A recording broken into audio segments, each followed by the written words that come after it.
Təkrar etmək istəyirəm. Bura Bəşir Səfəroğlu küçəsi 14-dür, Yasamal rayonu.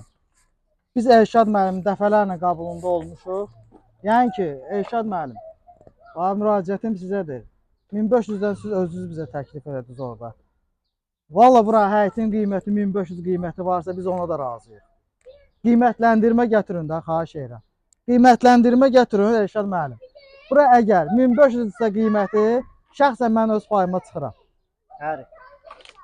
Biz öz payımızda, yox 4000, 5000-dirsə o da lazım deyil bizə Elşad müəllim. 3000-dən verin çıxaq. Yəni ki, bu vəziyyətə baxın. Biz necə, biz həmişə sizin arxavızda olmuşuq, sizə dayaq olmuşuq. Sizi biz insanlar seçmişik də, Yasamal rayon insanları seçir. Siz bizim arxamızda nöşt yanmaq istəmirsiniz. Niyə görə bir gün, 10 dəqiqə vaxtınızı ayırıb bura gəlib baxmaq istəmirsiniz? Sizdən gəldik, xahiş elədik axı. Elşad müəllim, gəlin bir dənə bura baxış eləyin. Görün şirkət burada nə hoqqa verir. Baxın, Nurgün şirkəti, əlbəttə ki Nurgün şirkəti.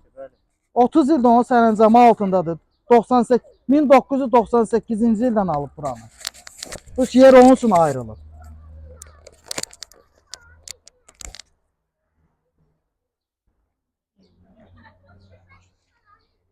Deyə baxın da, yazılıb burada hamısı. Nurgün şirkətinə harada məktub yazırıq, hara şikayət bildiririk. Hamısı Yasamal rayon icra hakimiyyətinə göndərir. Hamısında da göstərir ki, Nurgün şirkətinə aiddir. Baxın, Yasamal rayonu. Yasamal rayonunun, Yasamal rayonuna deməli ünvanladığımız məktubdur. Şəhər Salma Arxitektura Komitəsinə yazmışıq, fövqələdəyə yazmışıq, Bakı İcra Hakimiyyətinə yazmışıq, Prezident aparatına yazmışıq.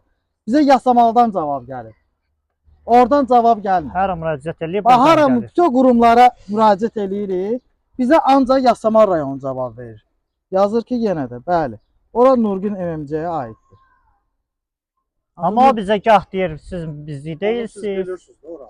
Bəli. 30 ildir bilirik də qardaşım. Bizə hər gün yazıb göndərməyin mənası nədir? Bu böyüdə yazı avraq divarlara.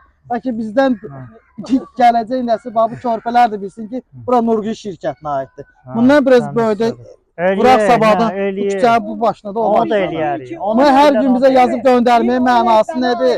Biz yazırıq ki, olaraq ki, evlər qəzalı vəziyyətdədir. İşıq suyun içindədir, uşaqlar var həyətdə, körpələr var, yaşlı nəsil var, qaz açıq vəziyyətdədir. O bizə yazır ki, ora Nurgün şirkətinə aiddir. Qətər eləyək biz.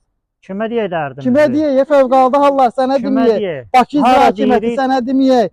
Şəhər Salma Arxitektura Komitəsi sizə deməyək. Bəs kimə deyək?